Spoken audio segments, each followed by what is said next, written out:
حج کی ابتدا 8 ذی الحج سے ہوگی۔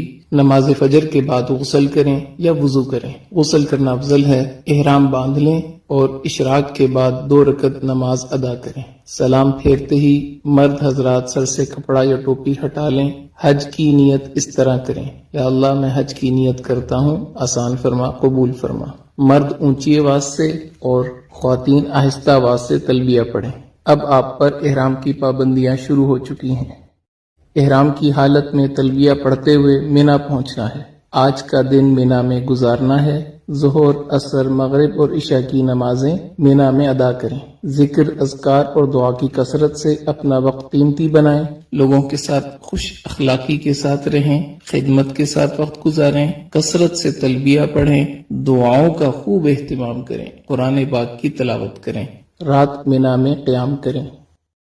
حج کا دوسرا دن 9 ذی الحج، آپ صبح اشراق کے بعد عرفات کی طرف سفر شروع کریں گے۔ عرفات میں پہنچ کر زوال کے بعد ظہر اور عصر کی نماز اگر امام کے ساتھ مسجد نمرہ میں پڑھی تو اکٹھی ادا کریں گے۔ اگر اپنے خیموں میں ہیں تو ظہر اپنے وقت میں، عصر اپنے وقت میں ادا کریں گے، اور درمیان میں آپ نے زوال کے بعد نماز کی ادائیگی کے بعد دعا مانگنی ہے۔ یہ ہے وقوف عرفہ، حج کا دوسرا فرض۔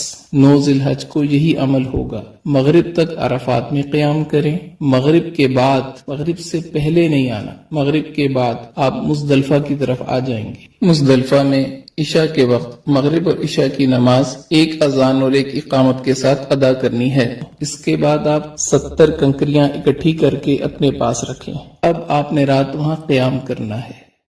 10 ذی الحج، حج کا تیسرا دن، اور آپ اس وقت مزدلفہ کے میدان میں ہیں۔ فجر کی نماز ادا کرنے کے بعد وقوف مزدلفہ یعنی مزدلفہ کے میدان میں کھڑے ہو کے دعا مانگنا یہ حج کا پہلا واجب ہے۔ اس کے بعد آپ جب سورج تھوڑا طلوع ہو جائے تو رمی کے لیے مینا کی طرف چلیں گے۔ یاد رکھ لیں 10 ذی الحج آج آپ نے 5 واجب پورے کرنے ہیں، ایک فرض کی آخری ادائیگی کرنی۔ پہلا واجب وقوف مزدلفہ ادا ہو گیا۔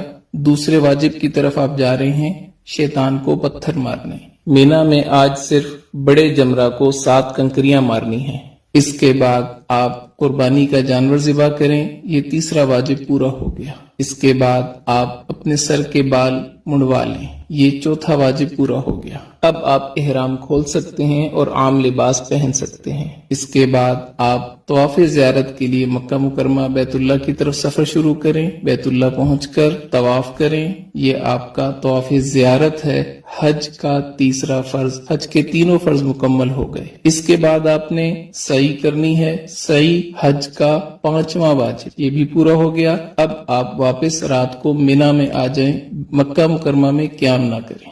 11 ذی الحج، حج کا چوتھا دن، مینا میں زوال کے بعد، بہتر یہ ہے کہ عصر کے بعد، تینوں جمرات کی طرف جانا ہے۔ پہلے چھوٹے جمرہ کو 7 کنکریاں مارنی ہیں اور دعا کرنی ہے۔ پھر درمیانے جمرہ کو 7 کنکریاں مارنی ہیں اور دعا کرنی ہے۔ پھر بڑے جمرہ کو 7 کنکریاں مارنی ہیں۔ اب دعا نہیں کرنی اور واپس اپنے خیمے آ جانا ہے۔ رات مینا میں قیام کریں، دعاؤں میں مشغول رہیں۔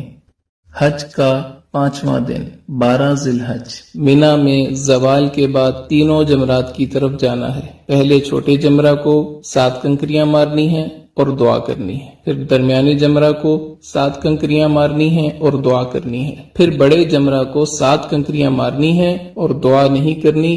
اب آپ کے پاس اختیار ہے، اگر آپ رات مینا میں قیام کرنا چاہیں تو 13 کی رمی آپ کے ذمہ ہوگی۔ اگر آپ رات قیام نہیں کرتے، آپ واپس مکہ مکرمہ اپنی بلڈنگ میں آ سکتے ہیں۔ بہتر یہ ہے کہ اپنے خیمے میں آئیں اور 13 ذی الحج کی رمی زوال کے بعد تینوں جمرات کو پتھر مارنے کے بعد مکہ مکرمہ واپس آ جائیں۔ اب صرف ایک واجب رہ گیا، طواف وداع۔ وداع یعنی رخصت ہونے والا طواف، یہ حج کا 6واں واجب ہے۔ آپ کے سارے مناسک پورے ہو گئے، 3 فرض آپ نے پورے کیے، 6 واجب آپ نے پورے کیے، آپ کا حج مکمل ہو گیا۔